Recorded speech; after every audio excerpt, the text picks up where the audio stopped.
Acción Pública. La respuesta que usted se merece en política, arte, ciencia, conflictividad humana.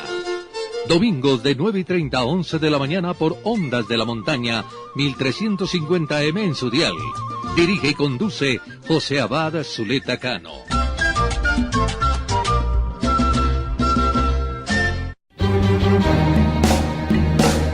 Buenos días, amables oyentes, bienvenidos a una nueva emisión de su programa Acción Pública, el programa que le entrega la respuesta que usted se merece. Acción Pública, la clase del domingo. Buenos días, buenas tardes, buenas noches.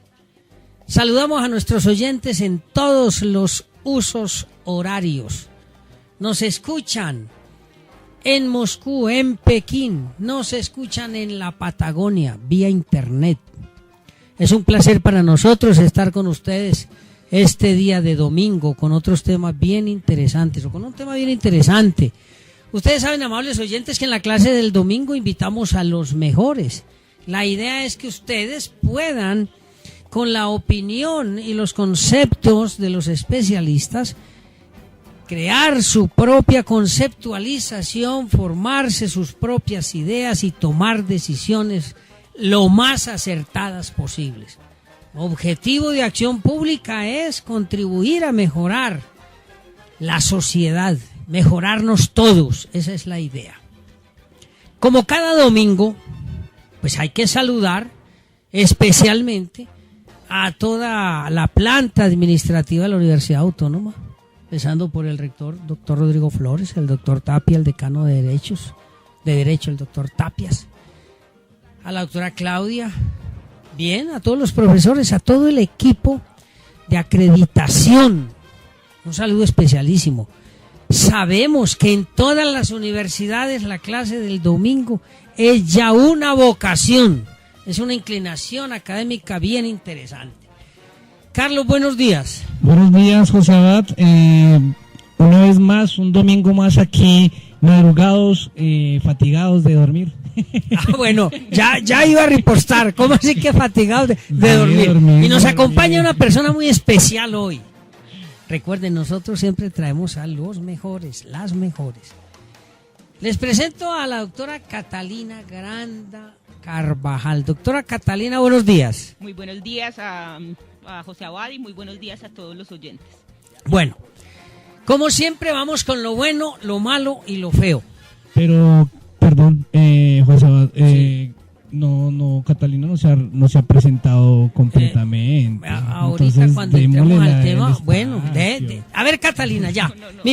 Mire, vamos a decirle a los oyentes, gracias Carlos, vamos a decirle a los oyentes quién es Catalina Granda Carvajal, para que de una vez se formen la idea de qué vamos a tratar hoy. Adelante, Catalina.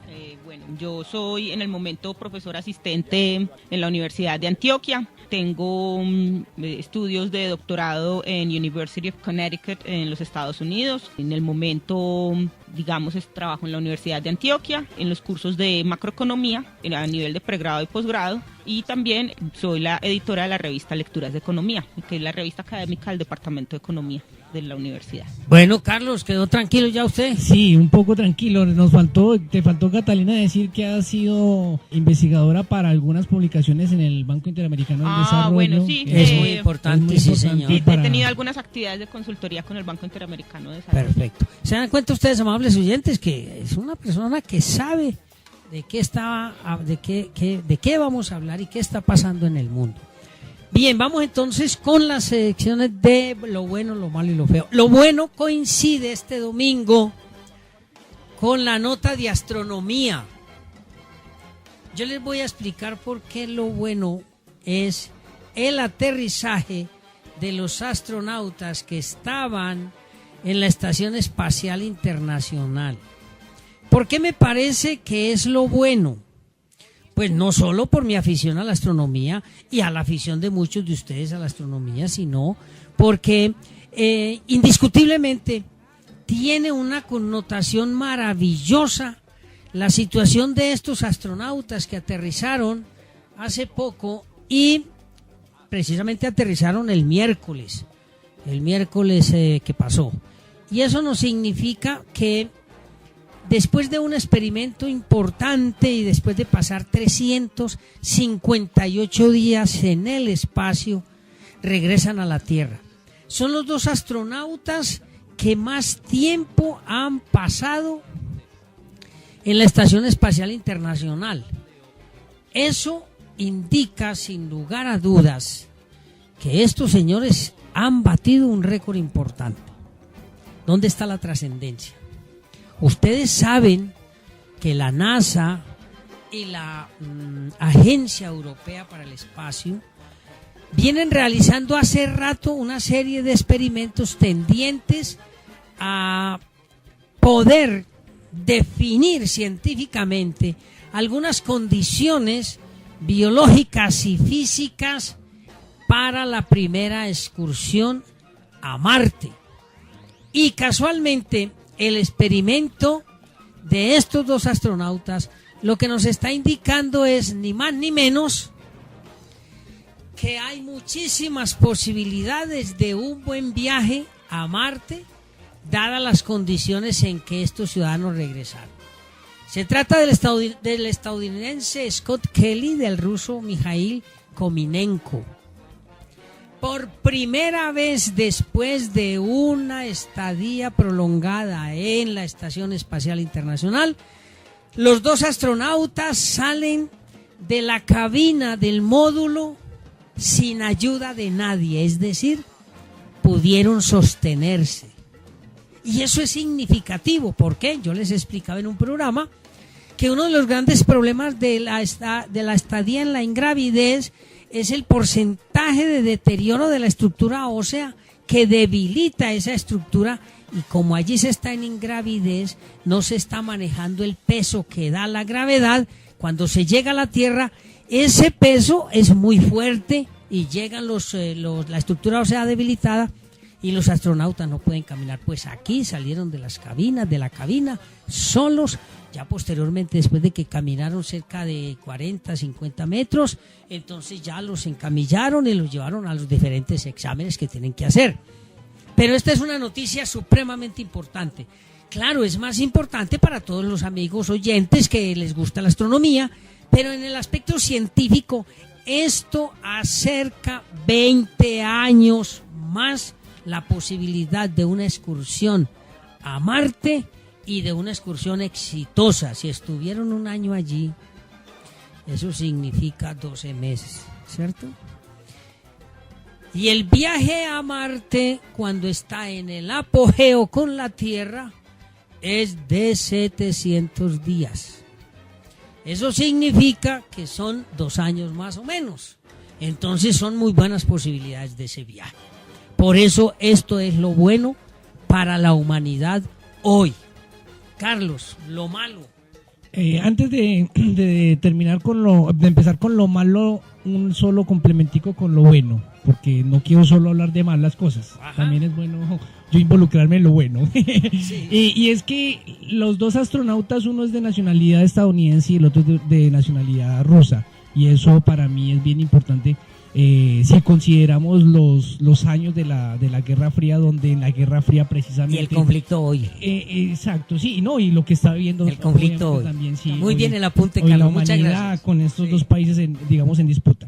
Y bueno, pasando entonces a lo malo, lo malo lo podríamos considerar la crisis energética que tenemos en Colombia, el posible razonamiento que que ya han anunciado bastantes veces desde el gobierno nacional y que nos va a preocupar, el razonamiento energético que nos está preocupando por ocasión del fenómeno del Niño y ocasionándolo nosotros, todos, nosotros somos realmente los causantes de ese fenómeno, del fenómeno del Niño y de esa consecuencia, digamos, del razonamiento.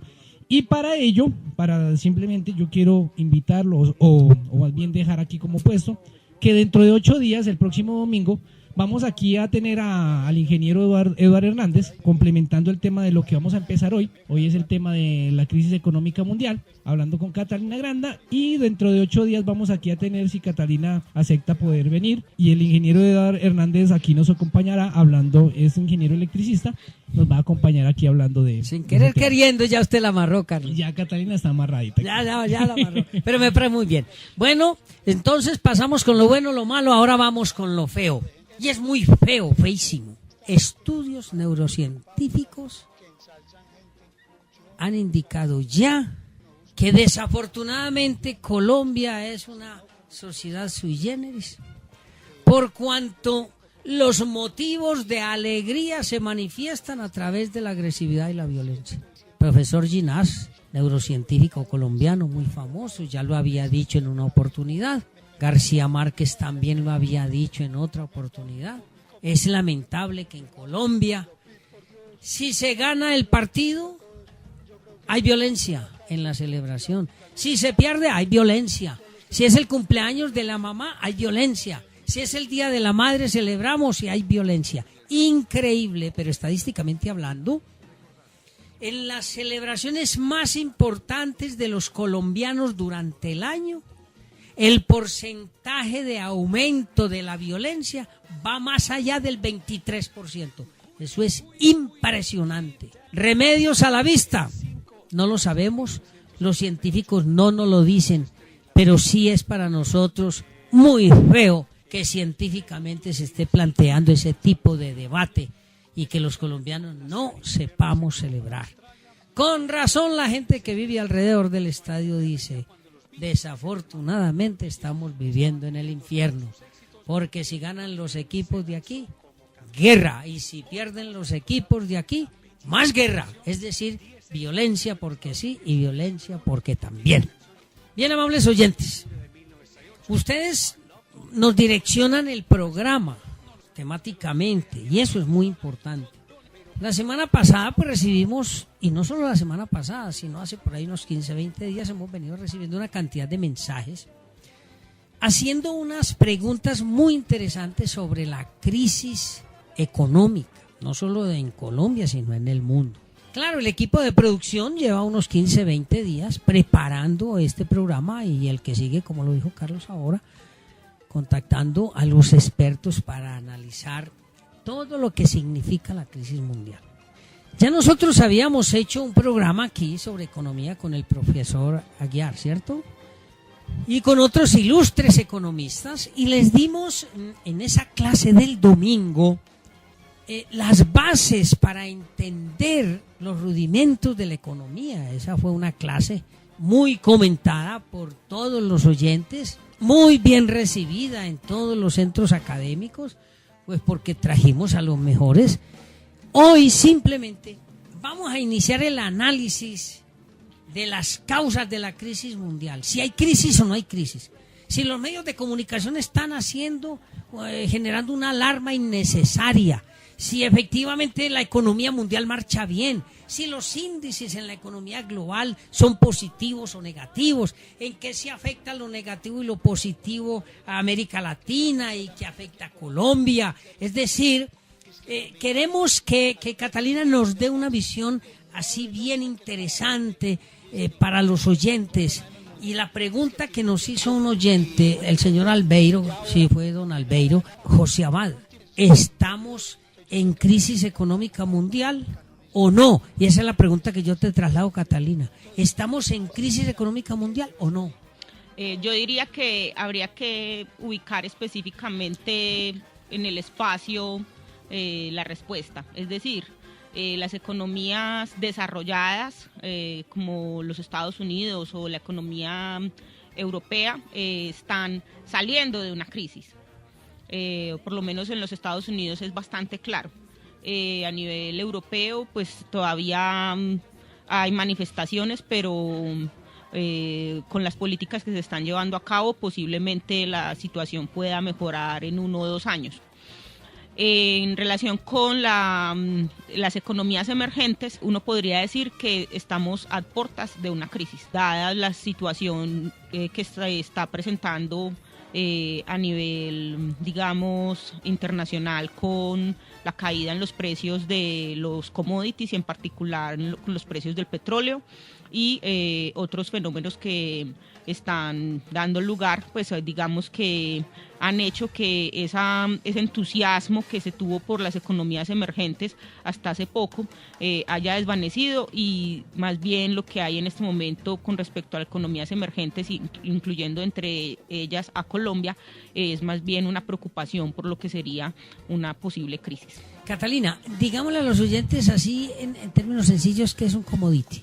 Un commodity se refiere a las materias primas o a los productos, digamos, básicos, como por ejemplo el petróleo, el carbón, el café es un commodity también, el maíz es un commodity, el azúcar, o sea, son lo que son materias primas o productos que se diría básicos. Y digamos, Colombia es un país, digamos, dependiente de la exportación de commodities principalmente. Es un aspecto muy particular de las economías de América Latina, o de casi todas las economías de América Latina, que son economías primario exportadoras, y en particular tienen una exportación, sus exportaciones, digamos, siguen siendo, aun cuando se han hecho esfuerzos, siguen siendo países cuya canasta exportadora es muy débil, llamémoslo así, muy especializada en bienes básicos. Bueno, Catalina, Immanuel Wallerstein es un economista. Tú lo conoces, por supuesto. He escuchado hablar de él, pero más desde una perspectiva política. Sí, él es economista, más bien no es economista, es sociólogo, realmente es de formación sociólogo, es sociólogo, y él habla sobre los ciclos económicos, y está diciendo, desde ya hace bastantes años, que el capitalismo está en su declive, ya pues sin lugar a dudas ya llega a su fin, y él está planteando que tienen 30, 40 años el capitalismo de existir, o sea que eso, mejor dicho, ya le está poniendo la lápida. Qué maravilla, eso para mí es lo más bonito que puedo escuchar de alguien. Wallerstein es neomarxista, y yo creo que eso sería como le dije, creo que sería maravilloso que eso sucediera. Esto que estamos viviendo en el mundo podría ser, digamos, como ese germen. ¿O tú qué crees o no? Pero Catalina, discúlpame, y Carlos, miren, ahora que habla usted del fin del capitalismo, ¿ustedes recuerdan la obrita de Fukuyama? Francis Fukuyama, el fin de la historia. El fin de la historia. Sí. Francis Fukuyama. Allí se hace un análisis del fin del capitalismo, del fin del comunismo y cómo terminó primero el comunismo que el capitalismo. Realmente lo que plantea Fukuyama es no precisamente el fin del capitalismo, más bien plantea la unidad del capitalismo como no es el fin del capitalismo, no. Que se había hablado del fin del capitalismo, y él plantea es el fin del socialismo para la unificación del capitalismo, y el capitalismo sale doblemente fortalecido. Sí. Ahora nos hablan del fin del capitalismo. Sí, pero el fin desde el punto de vista del final, que eso es lo que yo quiero ver, tal vez no lo vaya a ver. Pues Wallerstein va a plantear que sí, que yo voy a presenciar eso porque es dentro de 30, 40 años. Entonces yo voy a estar viejito, pero por lo menos creo que lo voy a presenciar. Bueno, pero entonces nos dice Wallerstein, él nos dice, Catalina, ¿cuál va a ser la consecuencia política y cuál va a ser el nuevo modelo económico? No, bueno, eso se lo dejo a Wallerstein. Yo realmente, frente al comentario, la pregunta de Carlos, pues yo no me aventuraría a decir que estemos ante las puertas del final del capitalismo. Yo creo que no estoy muy familiarizada, o actualmente pues no manejo mucho como estas categorías, pero uno diría que como tal un modo de producción toma mucho tiempo en morir y toma mucho tiempo en nacer otro. Claro. Son procesos históricos de larga duración, y para mí 30, 40 años sería muy poco para decir que pueda morir un sistema tan fuerte, tan acendrado, tan arraigado, tan fuertemente arraigado como lo ha sido el capitalismo. Claro, sí, y además de eso, si te das cuenta, Catalina, el capitalismo es la manifestación más viva de lo que es el ser humano en términos hobbesianos, ¿cierto? claro. Entonces, el capitalismo... Pero no olvide Carlos y Catalina Tomás Piketty. Piketty. Con el capitalismo del siglo XXI. Él allí hace unas previsiones tipo Marx, muy complejas de entender, que aún los especialistas no lo han digerido completamente.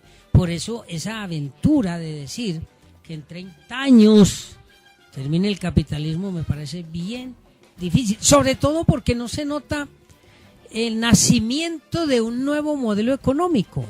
Al contrario. Exacto, o sea, uno, digamos que por lo que uno ve es que el capitalismo hoy en día es más fuerte, digamos, con el final del socialismo. El capitalismo ha tomado tal fuerza que no se ve a la vista, no se vislumbra un modo de producción nuevo. Quizás haya un deseo interno de muchos individuos y en las sociedades por algo diferente, pero no se vislumbra ni en el comportamiento social, ni siquiera, no se vislumbra como una aspiración colectiva, no se vislumbra como una acción por parte de los individuos, de las empresas, de las familias, de las sociedades, hacia un nuevo tipo de sociedad. Incluso Fukuyama es el que plantea cómo en el socialismo no pudo avanzar, precisamente porque la sociedad no lo entendía, los ciudadanos no entendían qué era el socialismo. En cambio el capitalismo casi que se intuye. Esa es la diferencia. Pero es por lo que mencionaban ahorita, o sea, el capitalismo de alguna manera saca a relucir a la naturaleza del ser humano con todas sus virtudes y miserias. Claro. Bueno, sí. Tú nos acabas de decir que no hay crisis mundial, pero aquí me escriben y me dicen, bueno, la doctora Catalina habla muy sabroso, pero dice cosas que yo no entiendo. Así nos escribe aquí un oyente y nos pregunta y nos dice, bueno, ¿cómo es posible que hace 3 años China crecía al 12, al 14 y al 15%? Hoy escasamente está creciendo al 7%. India crecía al 9, 10, 11% y está creciendo escasamente al 6%, ¿cierto? Muy bien. Rusia crecía al 9, 10, 11% y escasamente está en el 1% hoy. Es más, parece que está en decrecimiento ya. Es decir, el primer periodo para la recesión parece que ya lo vivió, que fue el trimestre pasado. Muy bien. El único país que en este momento podría estar estable económicamente serían los Estados Unidos, pero miren que el crecimiento apenas llega al 1.3 este año. Los cálculos que se hicieron, los cálculos que publicaron más recientemente apuntan a un poco más del 2%. Bueno, Estados Unidos, ¿cierto? Pero ese dinamismo, entre comillas, de crecimiento que venía del 1.3 al 2.4%, y el decrecimiento de las otras economías, ¿no le dice a usted, Catalina y Carlos, me dice el oyente, me pregunta el oyente, que el mundo está en crisis económica? ¿No le dice eso? Yo hablé ahora un poco de las economías emergentes, y dentro de las economías emergentes hay que ubicar a la India, de alguna manera hay que ubicar a Rusia como una economía en transición, quizás pues. Y cuando decimos en transición, o sea, los economistas hablamos de economías en transición como economías que están en transición desde el socialismo, comunismo al capitalismo. La misma China es una economía emergente que se vislumbraba como ser una posible potencia que pasaría incluso a reemplazar, o sea, hace poco se hablaba de que posiblemente China reemplazaría a los Estados Unidos como el hegemón, llamémoslo así. Eso, como 2017, 2018. Exacto. Más o menos. Hoy ya eso no es tan claro. En parte, digamos, en la China lo que uno observa es, además de la desaceleración de la economía, una eventual crisis de endeudamiento. Sí. O sea, es una sociedad que basó buena parte de su crecimiento económico en años recientes en deuda. Y hoy, digamos, ese sobreendeudamiento pareciera que podría dar al traste con todo ese crecimiento que se venía observando. ¿En qué sentido? O sea, es una economía que con los signos que está dando a entender que estaba creciendo, su estrategia de crecimiento estaba basada con un alto componente de infraestructura, pero digamos estaba produciendo y utilizando recursos más allá de su propia capacidad de generación de esos recursos. Claro, porque de alguna manera, y perdóname, el uso del crédito ya revela eso. Claro, y además ellos lo podían hacer porque ustedes saben que los salarios en la China son de hambre.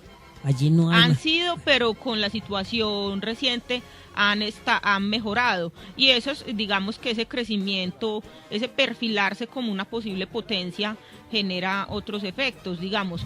Con esos pasó de tener salarios de hambre a tener salarios relativamente competitivos. Correcto. Pasó a tener un boom en propiedad raíz muy fuerte y digamos tan fuerte que pronto tener propiedad se puede convertir casi que en un imposible para muchos chinos.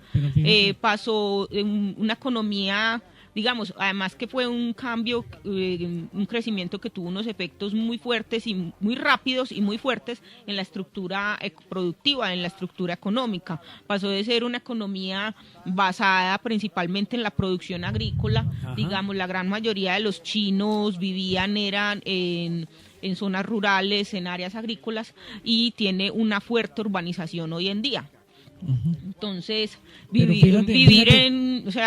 las condiciones socioeconómicas cambian muchísimo, los requerimientos de mano de obra y de conocimiento, especialización cambian muchísimo, y lo que se observa hoy es que el chino que antes trabajaba por un salario de hambre, quizás ya no esté dispuesto a trabajar por esos salarios hoy en día.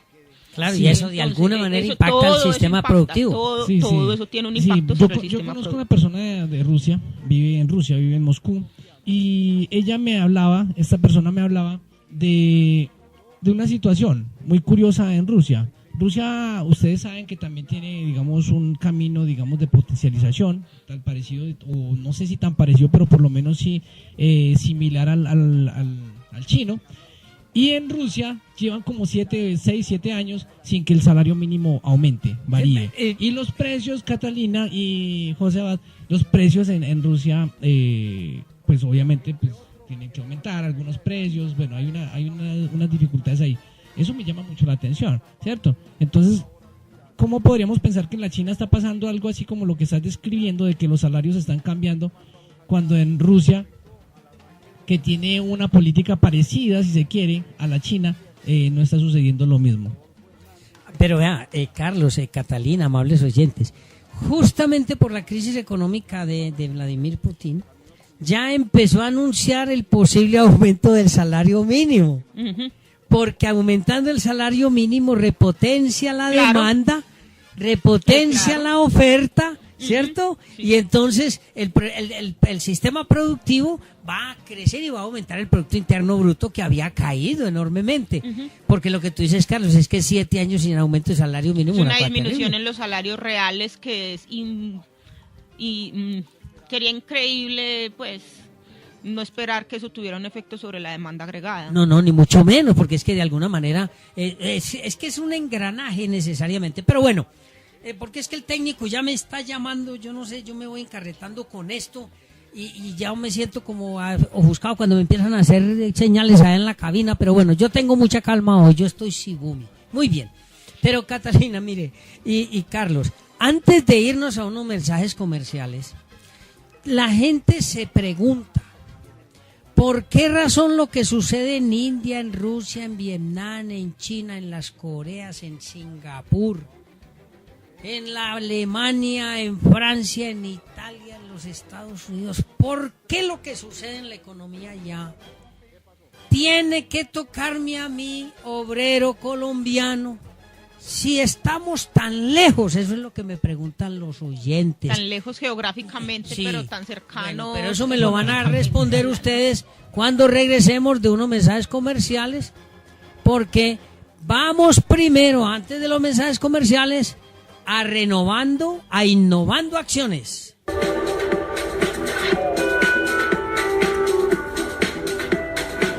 Buenos días, buenas tardes, buenas noches al mundo entero. Con ustedes todos los domingos, trayendo y entregando la innovación en tecnología y ciencia. Hoy el avance es para el medio ambiente. Nuevas tecnologías que servirán para su mejoramiento.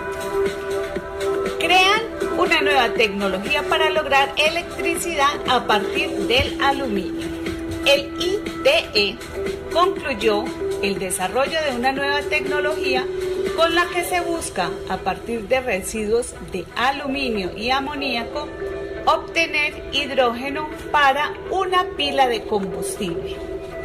El Instituto Tecnológico de la Energía, ITE, junto con JAP, Energéticas Medioambientales, IDTEC, concluyó el desarrollo de una nueva tecnología con la que se busca, a partir de residuos industriales de aluminio y amoníaco, obtener hidrógeno para alimentar una pila de combustible que genere energía.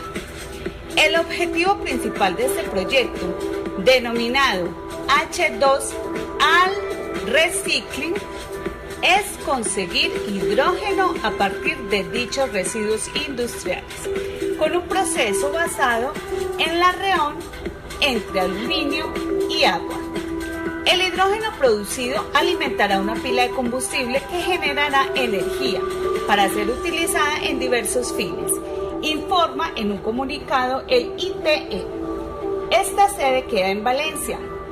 El uso de hidrógeno es una alternativa viable, rentable y limpia con expectativas de futuro y puede suponer un punto de inflexión en el uso de energías tales como está concebido actualmente.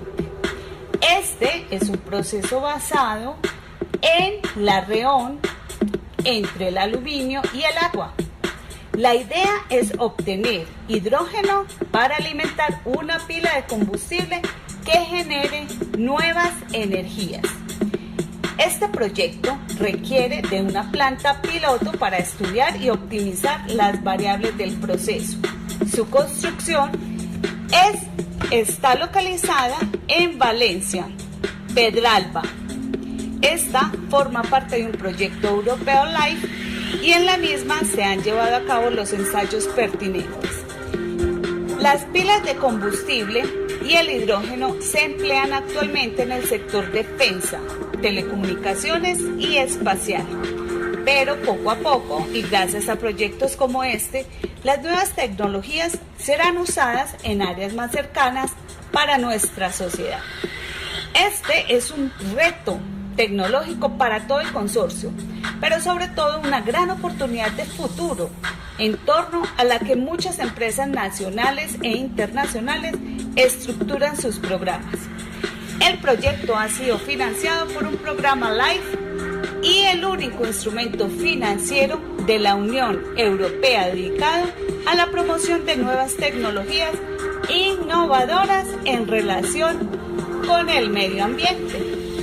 Quiere decir que estos grandes innovadores están pensando en mejorar nuestro ambiente. Vamos a esperar un poco más para que estas nuevas tecnologías lleguen a nuestro país. Con ustedes, innovando acciones todos los domingos. Pasen un buen día.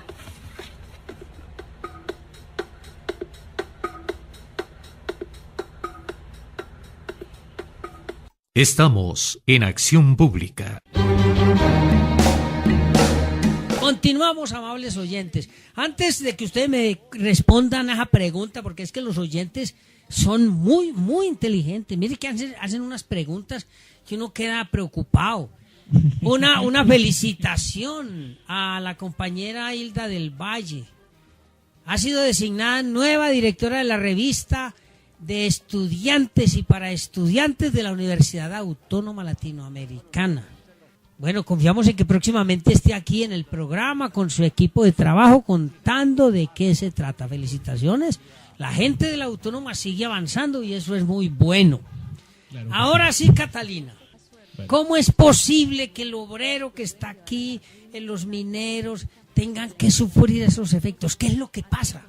Pues pasan varias cosas. Puede que estemos lejanos geográficamente, digamos la China o los países asiáticos, pero hay grandes interconexiones a nivel comercial y fenómenos que tienen allá y en particular en la economía china tienen trascendencia en nuestra economía. Por ejemplo, ese crecimiento económico de China, que como mencionábamos hasta hace 1 o 2 años era más o menos del 14%, si no es más, y hoy pasamos a tener un crecimiento del 7%. Eso tiene unos efectos muy grandes sobre la demanda de materias primas, o sea, la demanda de commodities, en particular el petróleo. Y eso está en parte, tiene que ver con la caída en los precios del petróleo que hemos visto más recientemente. Esa caída en los precios del petróleo ha tenido un impacto muy fuerte en nuestra economía, toda vez que buena parte del crecimiento que tuvo la economía colombiana en los años anteriores, digamos desde el 2006 hasta el 2014, por decirlo de alguna manera, estuvo basado en buena medida en ese boom minero energético que básicamente consistió en disfrutar de unos muy buenos precios, unas muy buenas cotizaciones internacionales del petróleo y del carbón. Ajá, correcto. Entonces, en la medida en que esos precios del petróleo, del carbón, estaban sustentados en buena medida en la demanda de estos commodities o de estas materias primas por parte de la economía china. Una vez cae esa demanda como producto de esa desaceleración de la economía china, eso tiene un efecto sobre los precios de los commodities que, aunado a otros factores que ya tienen que ver con la política monetaria de los Estados Unidos y con digamos eventos, también las mismas acciones a nivel de los países productores o exportadores de petróleo, hacen que el precio del petróleo haya caído de la manera en que ha caído, con un impacto sumamente fuerte en digamos en nuestra economía y en particular en nuestras finanzas públicas, pues en las finanzas públicas del país. Bueno, entienden, amables oyentes, por qué todo lo que sucede en el mundo nos toca, claro. Pero la situación colombiana, vamos llegando aquí, se ve como más trágica. ¿Por qué? El presupuesto para este 2016 estaba proyectado en 276 billones, ¿cierto? Uh-huh. Muy bien. Resulta que se había proyectado ese presupuesto con precios del petróleo a 70, ¿cierto? Primero era del 100, luego lo bajaron a 70, ya ahorita han tenido que recortar fuertemente la proyección. Bueno, eso significa que si se tenía proyectado recoger, diga usted, 180 billones de pesos con la producción petrolera y con las exportaciones, con el precio que tiene hoy el petróleo, eso significa que no se recogen 70 billones de dólares. Hay un desfase presupuestal en el país entonces cercano a los 36 billones de pesos. Uh-huh. Todos sabemos, y los que no lo sabemos pues lo recordamos, el presupuesto nacional se fundamenta en 4 ejes, ¿no? Que es la deuda pública, el sostenimiento de la deuda pública, o sea, intereses, ¿cierto? Uh-huh. El sostenimiento del funcionamiento del Estado y desarrollo social. Bien. El presidente Santos dice que recorta 6 billones de entidades públicas, pero el desfase es de 36 millones de pesos. Billones. Quedan faltando 30 billones de pesos. Se pensó en la reforma. La reforma tributaria estructural. ¿Cierto? Pero la pregunta, Catalina, es ¿cómo va a impactar eso al ciudadano que nos está escuchando hoy domingo en la clase del domingo? Pues de un lado, en la medida en que se haga esta reforma tributaria estructural, y habrá que ver cuándo se implementa, porque digamos se ha hablado de hacerlo, dar toda la discusión y en el Congreso y que se apruebe en el segundo semestre del año. Y habrá que ver qué tan estructural es, porque digamos el asunto de hacer una reforma tributaria estructural ha hecho carrera en nuestro país. O sea, se hace una reforma tributaria cada 18 meses, pues cada año y medio, 2 años. Y nunca se toca la médula de los problemas de las finanzas públicas del país. O se tocan algunos, pero no se resuelven todos y de manera contundente. Sí. Sí, y ese sería un aspecto, o sea, una forma en que afectaría al ciudadano común y corriente, es decir, en la medida en que se lleve a cabo una reestructuración de las finanzas públicas y en particular de la estructura de ingresos tributarios, ahí habría un primer impacto. Otro impacto, y es un impacto que se va a ver de manera más cercana, tiene que ver con la reducción de los gastos de funcionamiento y posiblemente, en la medida en que pronto se comprometan algunos programas sociales, también podría haberse afectado el ciudadano de a pie de esta manera. Aunque en lo que se ha expresado desde el gobierno se plantea no tocar, por ejemplo, proyectos de inversión, como por ejemplo las autopistas 4G, ajá, que independientemente pues de cómo se van a financiar, esos gastos, que puede ser motivo, imagino que en algún momento lo habrán discutido en el programa, digamos en la medida en que las autopistas 4G se van a financiar con los dineros que obtuvo el gobierno de la privatización de Isagen.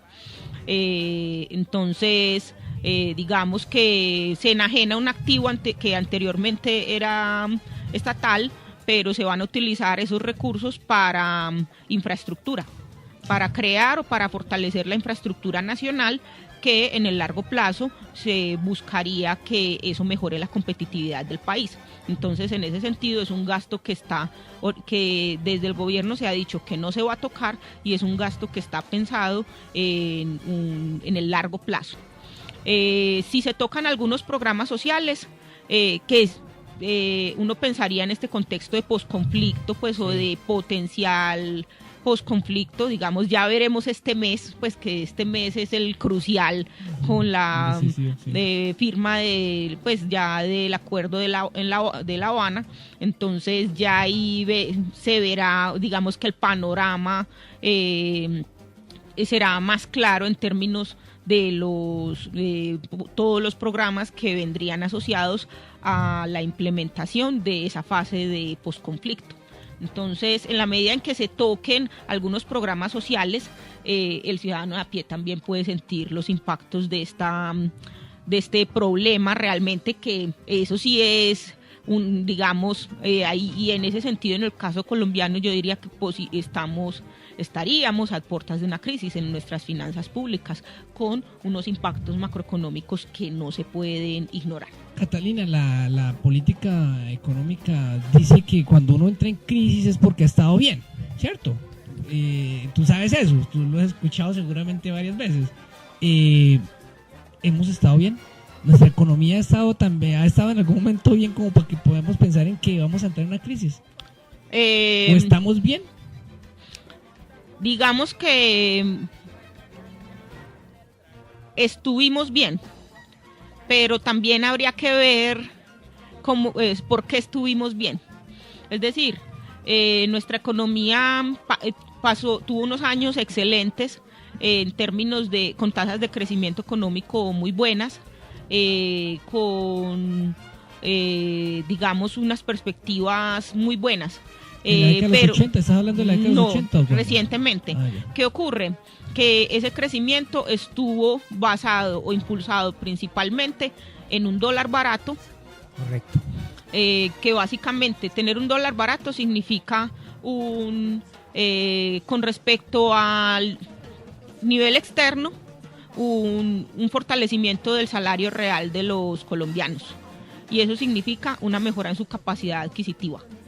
Entonces, tú ves, o sea, el ciudadano a pie pudo adquirir un conjunto de elementos, por ejemplo, los mismos celulares, computadores, carros, el país, de cuenta de la apreciación de la moneda, digamos que experimentó un boom de consumo.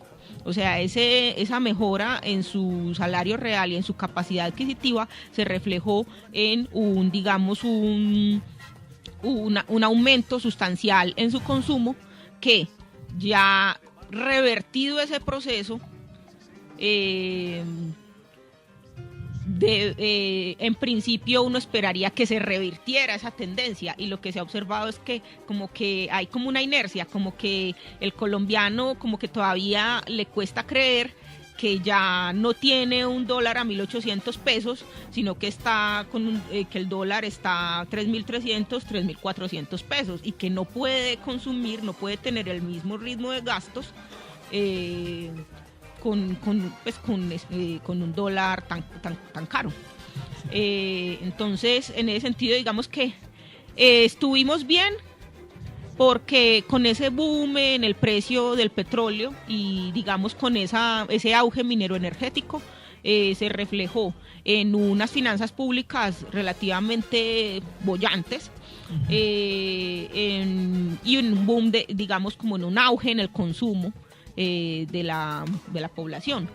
Pero una vez, digamos, en la medida en que ese crecimiento estuvo tan fuertemente atado a ese comportamiento del sector minero energético, y una vez revertida esa tendencia, la situación pues obviamente ha desmejorado en el frente fiscal, y en el frente fiscal, con las acciones que se están tomando, digamos que ha habido una reacción, de pronto uno podría decir oportuna, aunque no lo suficientemente contundente. Y en el frente ya digamos de la economía real del ciudadano a pie, es como que todavía una inercia, como que la gente todavía no comprende que esa época de vacas gordas ya se acabó. Pero es que hay un problema muy grave. El dólar caro, poco incentivo productivo, porque no hay incentivo productivo. Bueno. Al no haber incentivo productivo, un dólar caro, entonces no hay que exportar, de modo que se puedan crecer las reservas internacionales, ¿cierto? A nivel de las exportaciones. Lo que se importa es carísimo, y eso va reduciendo las reservas internacionales. Entonces, la balanza comercial termina siendo deficitaria para Colombia, que es esa posibilidad de exportar, lo que le permite a Colombia sostenerse con un poquitico de robustez económica. Pero eso es lo que hace entonces que se reduzca el desempleo, o que aumente el desempleo, vaya bajando la oferta, y claro, la demanda también tiene que bajar. Y por eso cuando el gobierno dice vamos a aumentar un 7% al salario mínimo, ¿qué se pretende con eso? Que siga el trabajador, el ciudadano de a pie, sin tener la posibilidad de satisfacer las necesidades mínimas. ¿O cuál es el objetivo? Me pregunta un oyente. Bueno, ahí hay dos cosas. En primer lugar, el país registra un desbalance en su cuenta corriente desde hace un buen tiempo, incluso en las épocas, digamos en esas épocas de bonanza económica. Eso era una preocupación que se venía comentando en diversos círculos. Es decir, cuando digo un desbalance en la cuenta corriente, quiere decir que el país estaba importando más de lo que exportaba. Correcto. Y eso como tal, de hecho, lo que está ocurriendo en el frente cambiario, con el comportamiento de el precio del dólar, con la tasa de cambio, de alguna manera también se está dando, porque en este momento hay un ajuste, se está dando un ajuste con respecto a ese desbalance. Tener un dólar barato hacía que fuese extremadamente barato importar, pues. Correcto. Entonces, por eso se importaba en buena medida tanto. Una vez, digamos que lo que se está ocurriendo en este momento en parte está corrigiendo ese comportamiento digamos, a nivel de las cuentas externas. Sí. Ese es un aspecto. Ese aumento en la tasa de cambio ha hecho digamos, ha tenido un efecto muy fuerte en la inflación. Digamos, el año pasado tuvimos una inflación superior al 6%, o sea, que digamos que fue algo que incluso sobrepasó con creces la meta de inflación del Banco de la República. En parte, digamos, a pesar de eso, no se aumenta el salario mínimo en un porcentaje, digamos, superior, en parte para contener las presiones inflacionarias que eso pueda generar. ¿Qué quiere decir? O sea, digamos, en la medida en que ha habido un traspaso de la depreciación de la moneda hacia la inflación, y eso se ha observado, digamos, los incrementos en los costos de producción y todo esto, también hace temer por la activación de mecanismos de indexación. ¿Qué quiere decir eso?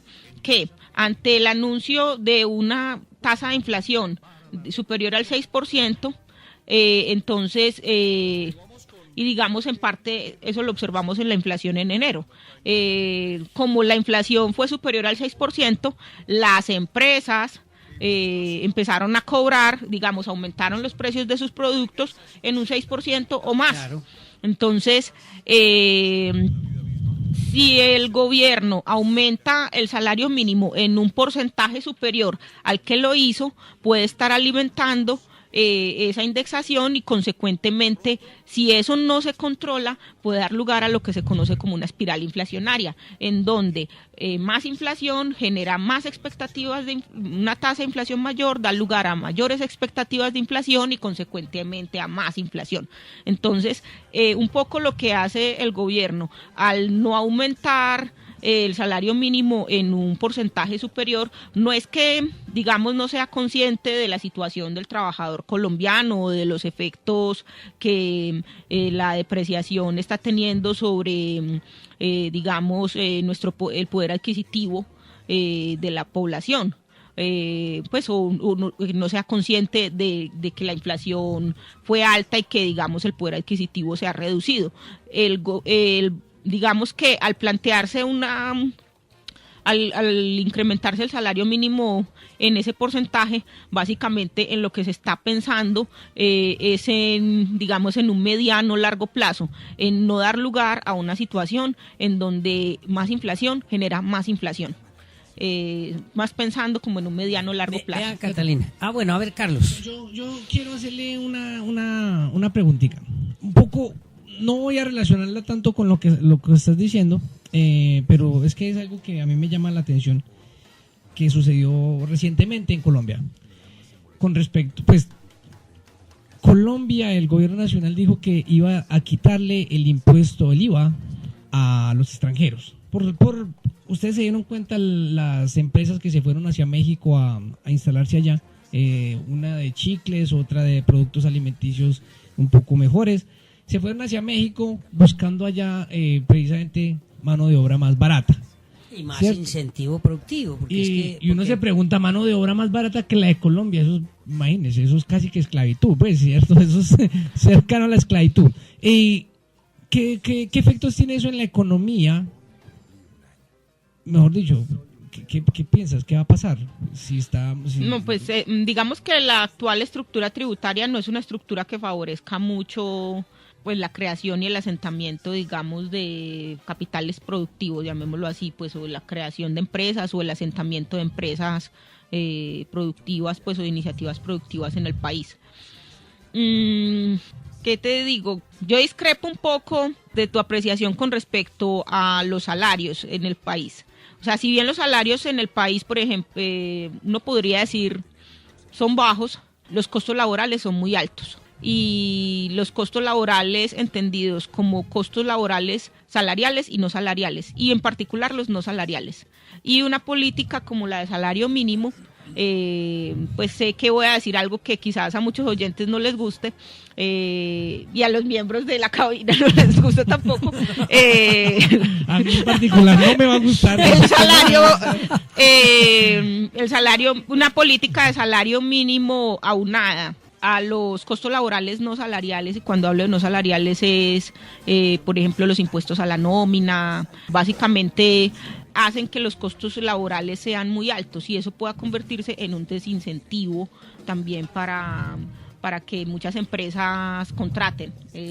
Pero vea acá. Pienso yo, o sea, no, digamos que uno pensaría, pues por eso, digamos que esfuerzos se han hecho para disminuir esos costos laborales no salariales con anteriores reformas tributarias.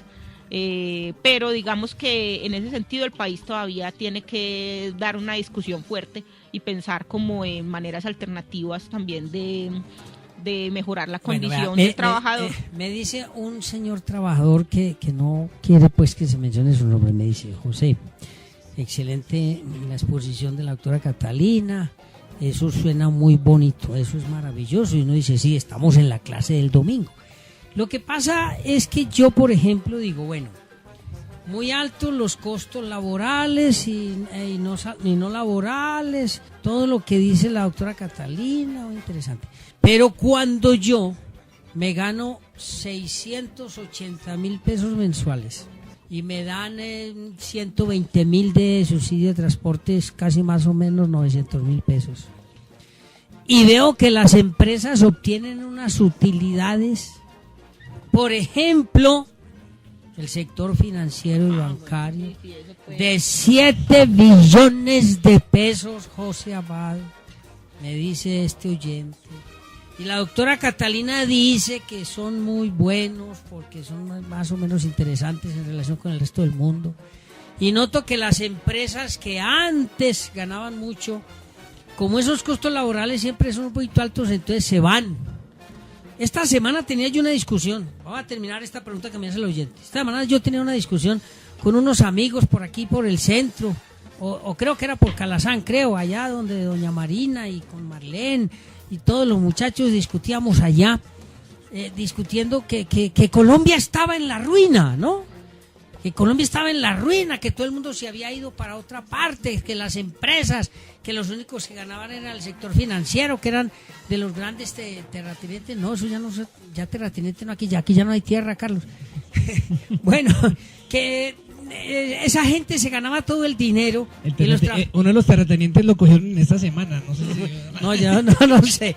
Y entonces, Catalina, mire, cuando un señor de estos en la calle le dice a uno eso y la gente lo discute con toda esa mano de utilidades, me da pena contigo, pero yo no sé hasta qué punto sí son tan buenos los salarios en Colombia cuando todos estos señores se llenan de dinero y que la mayoría tienen accionistas internacionales y se llevan la platica. Ahí me queda la duda y le queda la duda al oyente. Él no quiere que yo diga el nombre, pero usted que digo su nombre, pues usted me está oyendo. No, yo diría que, bueno, con relación con el salario mínimo, habría que mirar también en qué sectores. O sea, no todos los sectores de la economía se paga con el salario mínimo. Eso se da en unos cuantos sectores de la economía. El salario mínimo se plantea como una política pensada como en favorecer la equidad, llamémoslo así, en que posiblemente un salario menor no digamos, no garantice como una subsistencia básica del trabajador. Pero a su vez, la teoría económica, y uno lo puede también observar en el contexto cotidiano de las empresas, el salario mínimo da lugar a unas distorsiones en el mercado laboral. Aunado a esto, pues a eso apuntaba mi comentario sobre los costos laborales, salariales y no salariales, en particular la existencia de una política de salario mínimo hace que esos costos no salariales se conviertan digamos que ambos tipos de costos se pueden convertir en una carga muy fuerte para la empresa. Usted hablaba, bueno, él recibe más o menos entre salario mínimo y subsidio de transporte, más o menos unos 900.000 pesos.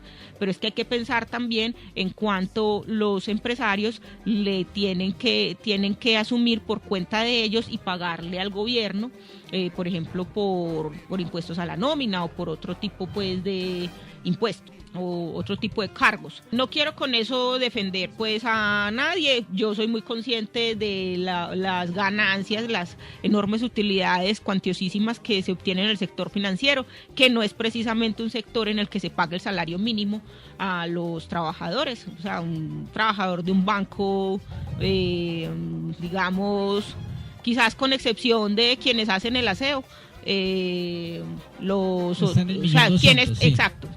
con excepción quizás de los que se encargan de oficios varios, los salarios están bastante por encima del salario mínimo. Sí, habría que mirar también que digamos cómo opera el sector financiero, o sea, uno tendría que entrar a indagar en las particularidades de cada sector económico. Sector, claro, cada sector. Pero de todas maneras, mire que los oyentes tienen sus inquietudes. No, claro, no, eso es legítimo. Y ellos de pronto puede que no sepan mucho matemáticas financieras y eso, pero sí saben sumar y saben cuánto ingresa y cuánto sale, porque es que el problema de un presupuesto de una casa es cuánto entra y cuánto saco.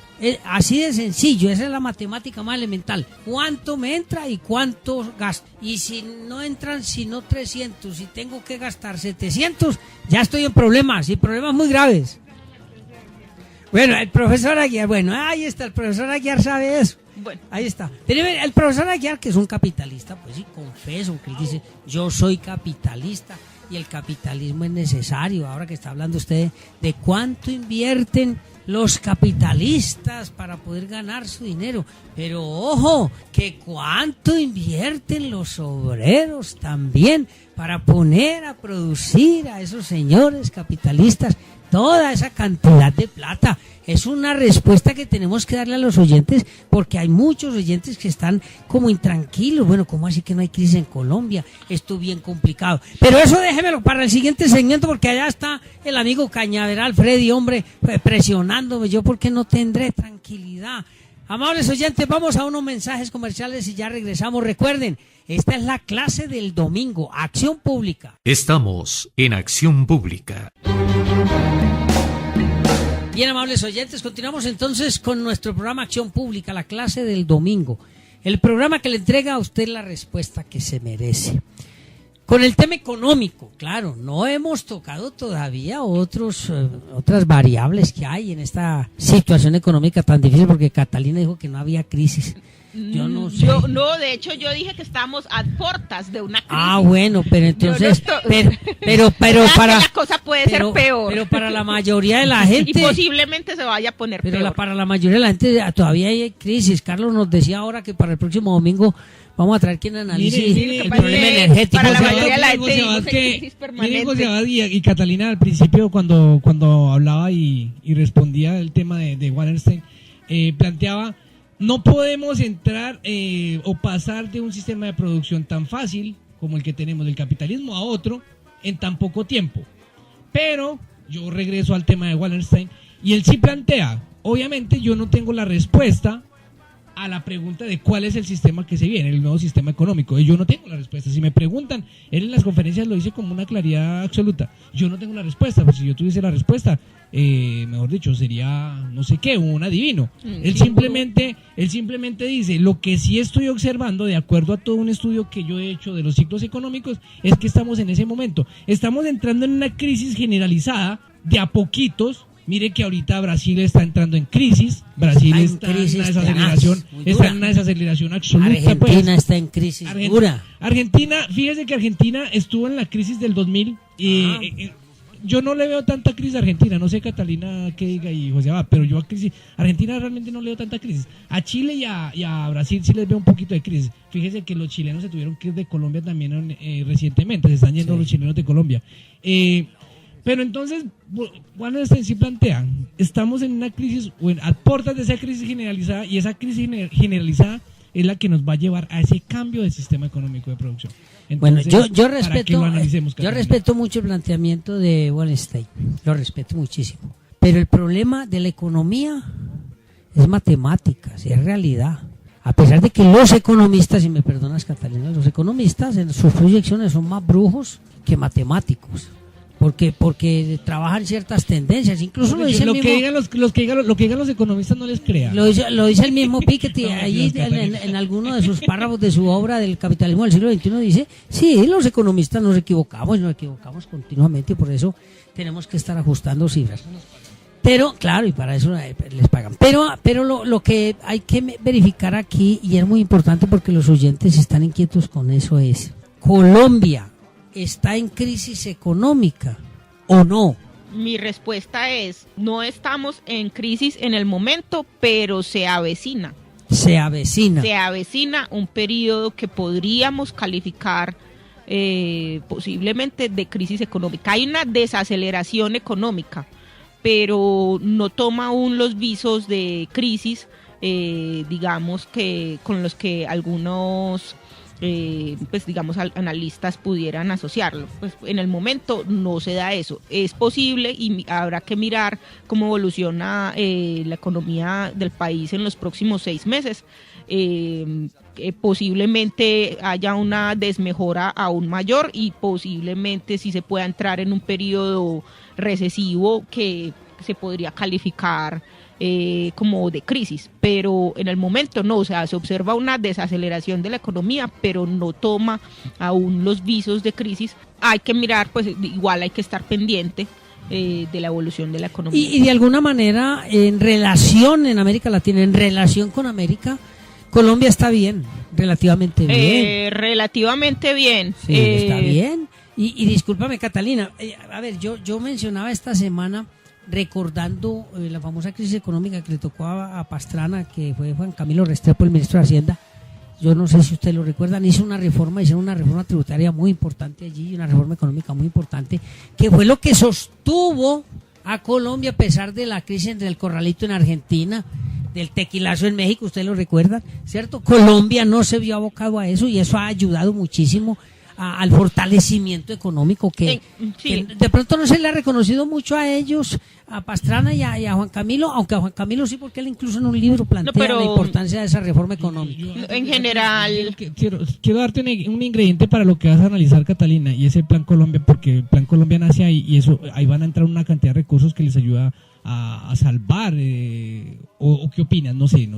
Lo que pasa es que el ingreso por el Plan Colombia cada año, ¿de cuánto era? Sí daba para sostener la economía y la crisis pero sí era platica. No, pues claro, era platica, pero más era la situación, la estructura económica, productiva y tributaria, era eso, y en lo que he podido estudiar, eso me ha llamado muchísimo la atención, porque cuando todos los países aledaños a Colombia estaban en crisis, ustedes lo recuerdan, Colombia se estuvo sosteniendo. Eso es muy importante para hoy, pero lo que tenemos que considerar hoy es que si Colombia está abocada a la crisis, el proyecto de crecimiento de este año está para 3%, 3.3%, ¿cierto? Sí, el más optimista, porque el más real está en 2.3%, el más real. Eso lo vamos a entender a finales de marzo, ¿no? El primer trimestre, enero, febrero, marzo.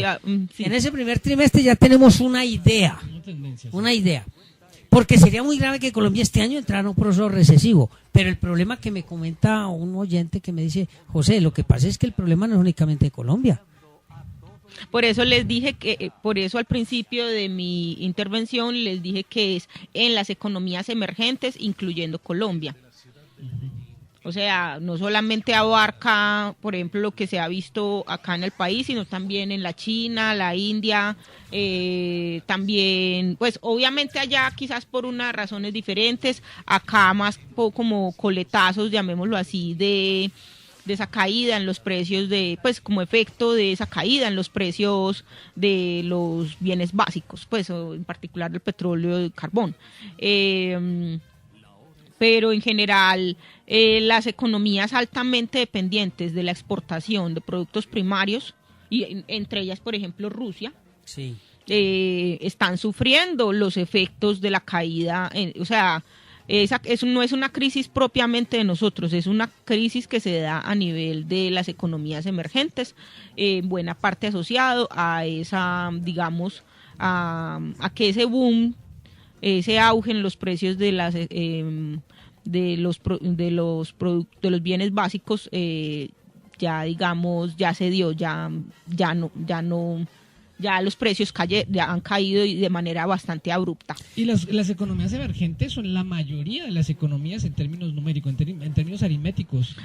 No, habría que mirar, a ver, o sea, economías emergentes, cuando hablamos de economías emergentes, pues a ver, hay economías desarrolladas o avanzadas, sí, en Estados Unidos, Canadá, Europa, Japón. Buena parte, Japón. También dentro de ellas hay una gran heterogeneidad. Sí. Las economías emergentes son economías en desarrollo que tienen acceso a los mercados internacionales de capital. Sí. Esos son básicamente las economías emergentes. Y incluso, por ejemplo, sí, casi todas las economías de Brasil América llegó Latina. a ese punto y había salido de ese punto. Ajá. Porque Brasil había salido de economía emergente.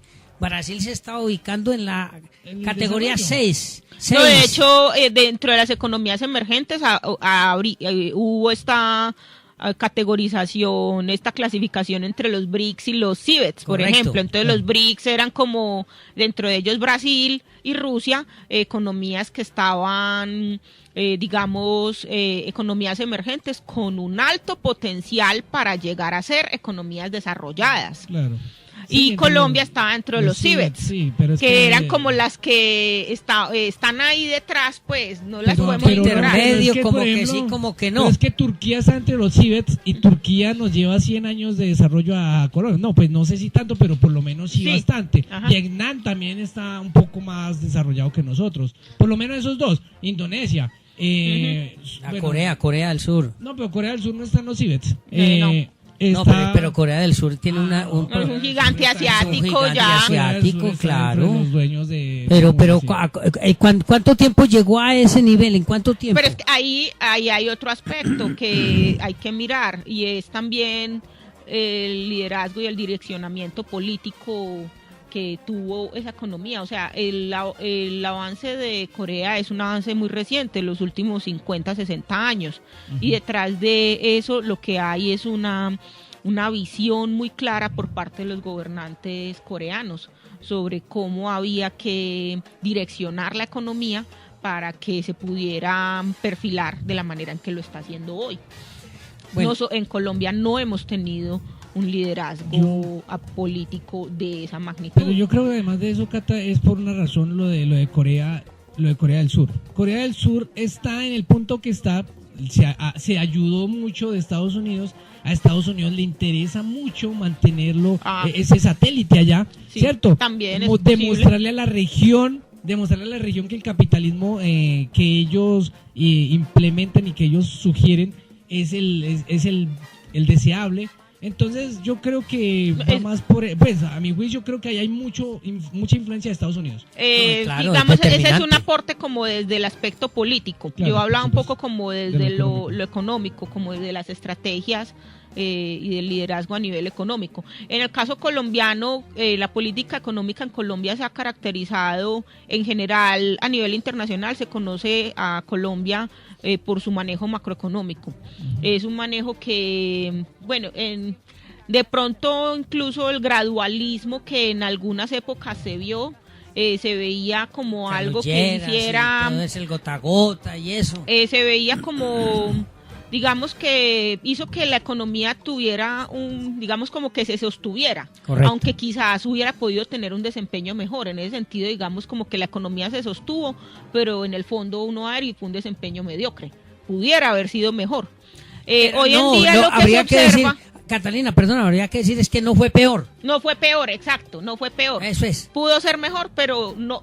También pudo ser peor. Sí, también sí. No fue peor de milagro. No digamos de milagro. No fue de milagro. Fue vámonos, No, ahí había conocimiento, ahí había conocimiento. Catalina, hablemos de milagros, pensemos en que ahí había conocimiento. Que eso puede pasar. No fue había milagro, porque conocimiento. detrás de ese de ese desempeño había un conocimiento por parte de la autoridad económica de lo que estaba ocurriendo y cómo afrontarlo. Milagro sería que hubiéramos tenido un desempeño mejor con un manejo errático, equivocado. Exacto, con un manejo errático. No, yo retiro la palabra milagro, sí. Gracias porque me hiciste caer en cuenta de eso. Sí, porque yo no quería decir milagro. No venga aquí a dar misa. No, y además yo no creo en milagros, pues. Hoy es domingo, puede hablar de... Pero no. Pero uno podría decir, hoy en día las cosas podrían, y en parte, por ejemplo, ahorita hablaban del tequilazo, bueno, pues de estos efectos, porque... digamos, el manejo que se ha dado y que Colombia, digamos, no ha tenido fenómenos como esos. En parte eso tiene que ver con que el manejo macroeconómico dentro de todo ha sido un manejo acertado. Exacto. Y a nivel internacional, Colombia se conoce como un país que tiene un relativamente buen manejo a nivel macroeconómico. Sí. No he hecho flores a nadie, pues paga su deuda exacto. Y eso le gusta mucho a los capitales financieros internacionales, ¿cierto? Paga su deuda, de hecho ha tenido estrategias para pagarla incluso a tiempo, incluso anticipadamente, en algunas épocas la ha pagado anticipadamente, ha buscado formas de diversificarse, gusta a los capitales financieros y pues por el pudiéramos decir adecuado manejo, pero miren por ejemplo lo que se está dando recientemente, el grado de inversión. Por ejemplo, Standard & Poor's en su último informe dice que digamos que pasa la perspectiva de estable a negativa. ¿Qué quiere decir eso? Le conserva la calificación de riesgo de la deuda como un acto de confianza, pero pasa la perspectiva de estable a negativa, lo que quiere decir... Prevención. Exacto, que si el país no adopta ciertas políticas o reconoce que ha habido un buen manejo macroeconómico, pero señala que si no se adopta esa reforma tributaria estructural y no se hace un recorte del gasto público, entonces digamos que el perfil de la deuda colombiana pasaría a ser un perfil riesgoso y eso hace más oneroso adquirir deuda y desincentiva a los capitales financieros, desincentiva a los capitales y la inversión y los capitales financieros internacionales. Bueno, quedan muchas preguntas en el tintero, porque la gente está muy interesada en esto. Quieren que hablemos del problema energético, que es muy importante. El problema energético es muy importante, lo que pasó con Isagen, todo esto, lo que está pasando con empresas públicas, con el fenómeno en Guatapé. La compra de energía, vender Isagen para comprar energía a Ecuador. La vergüenza nacional. Bueno, pero eso tiene que ser para el próximo programa porque ya se nos acabó esto. Catalina, ¿usted viene el próximo programa? Me haré el esfuerzo. Bueno, Carlos Obvio nos va a seguir acompañando y vienen otros profesores ilustres. Amables oyentes, se nos agotó el tiempo. Es que este tiempo es muy corto. Yo no sé el equipo de producción por qué no hace como esfuercitos a ver. Porque, ¿qué dice Carlos? Es que hora y media es muy poquito. Porque, sí, siempre es poquito. Eso, hay mucho de que hablar y viene gente supremamente ilustrada, interesante. Y entonces termina el tiempo siendo muy corto. De todas maneras, Catalina, usted tiene el turno para presentar el libro recomendado. No es un libro. ¿Es la revista? Señalaba... en mi presentación que soy la editora de la revista Lecturas de Economía, recientemente salió a circulación nuestra edición 84, que tiene artículos muy interesantes sobre, artículos académicos, algunos de ellos sobre temas que hemos estado discutiendo en nuestra sesión de hoy, un trabajo en particular sobre los impactos de los precios del petróleo en el crecimiento económico de Colombia. También tiene artículos sobre la demanda de transporte y la integración bicicleta metro en Bogotá, sobre cadenas agroalimentarias regionales y sobre los efectos de la integración comercial en la reasignación intersectorial de trabajadores en Colombia. ¿Dónde se consigue la revista? La revista nosotros tenemos en el portal de la Universidad de Antioquia, tenemos un espacio y se puede, digamos, para quienes no, pues se puede acceder a través del sistema Open Journal System y es online, es digamos de acceso abierto. Y también pues ya para quienes deseen tener una edición impresa nos pueden contactar a través del correo electrónico revistalecturas@uda.edu.co y allí les podríamos indicar los precios y las condiciones de acceso. Bueno, ahora sí, despidámonos de los oyentes, Carlos. Amables oyentes, queridos estudiantes, esta es la clase del domingo. Muy agradecidos con ustedes por escucharnos. A la profesora Catalina, muchas gracias por estar con nosotros. Dentro de 8 días aquí nos volveremos a encontrar. La seguiremos escuchando la próxima clase como mejor preparado. Pero bueno. Es que el tema es complicadito, Catalina. Es complicado, no, pues que ella es economista. Nosotros unos no. Catalina, despídase que ya me están llamando. Bueno, muchas gracias a ustedes por invitarme a este espacio. Uno también de alguna manera quiere contribuir a que el análisis y la discusión sobre estos temas que uno sabe que son del interés y que digamos del interés del público en general y que vale la pena digamos formar y cualificar mejor a esa opinión pública. Bien, amables oyentes, muchísimas gracias por su amable sintonía, por su seguimiento en las redes. Recuerden, en YouTube nos pueden ver después del próximo miércoles. A Freddy Cañaveral, nuestro técnico, muchísimas gracias. Recuerden, amables oyentes, la única obligación que tenemos los seres humanos es pasar sabroso.